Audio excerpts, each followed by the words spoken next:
guys, welcome back to Vector Protocol, where we dissect mysteries and connect the dots in detective game Detroit Crime. In our last episode, On the Horizon, we solved the case of Tony's death, but it left us with one massive question. Who sent that anonymous text? In this episode, we're not just closing a case, we're getting a terrifying answer.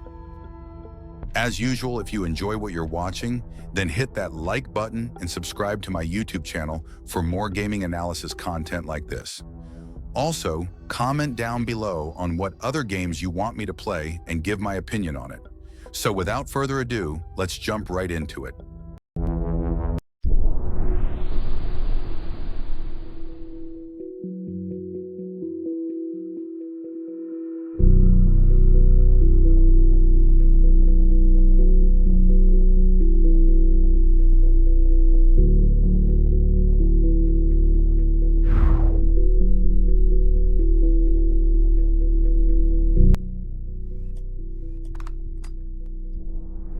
So, the episode kicks off with a bombshell.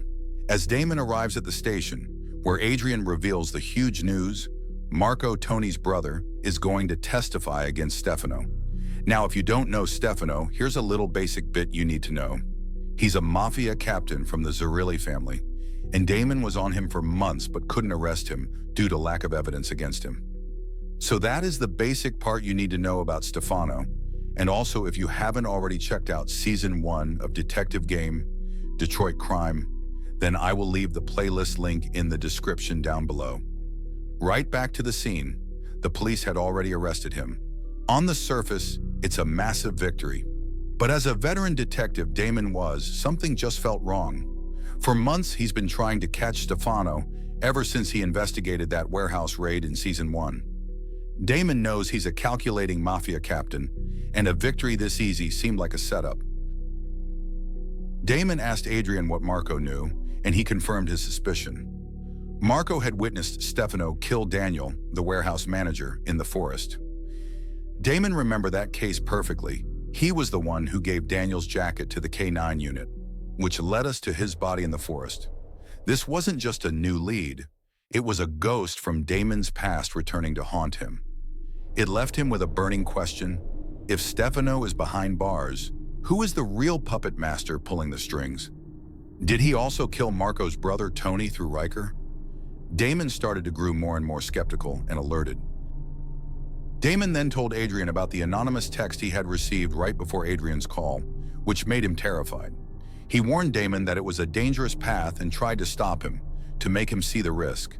He even said if they can catch Stefano, then they can catch Riker, but not like this, and also said he couldn't lose him, as he was his only close friend after Rob was killed. But Damon knew this was his last chance to get to Riker.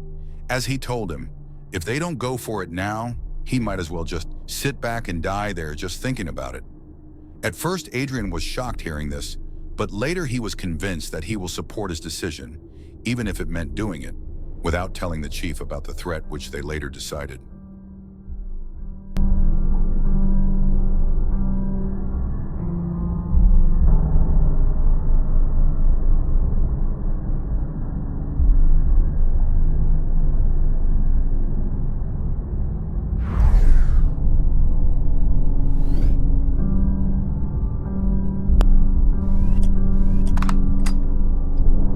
Both then shifted their focus to the anonymous number, but they needed to find out about it secretly, so Damon decided to call the cell phone company of the number.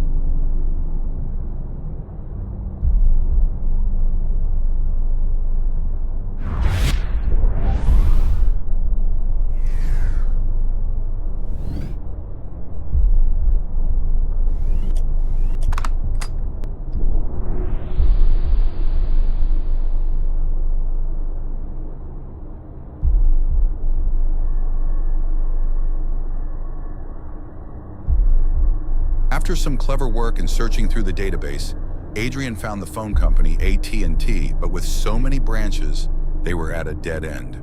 Then Damon started to think about the small details that the text he had received was right after he had finished with Tony's case. So whoever had texted him knew Riker closely and was also keeping an eye on them. And only one person stood out. It was Tyon, Demarius's henchman, And Damon knew that Demarius knows Riker, which made him to reach the conclusion that he had sent Damon that text. But even if they knew, they didn't know what to do with it.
They decided to look for clues in the crime scene, the abandoned vanity ballroom, which was Riker's latest scene of crime.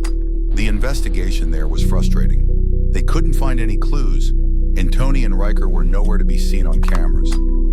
Adrian thought that this was impossible as there were so many cameras, but when Damon looked at the map and showed him the route that Riker had took to completely avoid all the cameras, it made no sense to Adrian, but to Damon, it proved that someone was behind it all.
this, they returned back to the station. Then Damon said he was tired and leave for home, to which Adrian replied to him that he will see Damon tomorrow.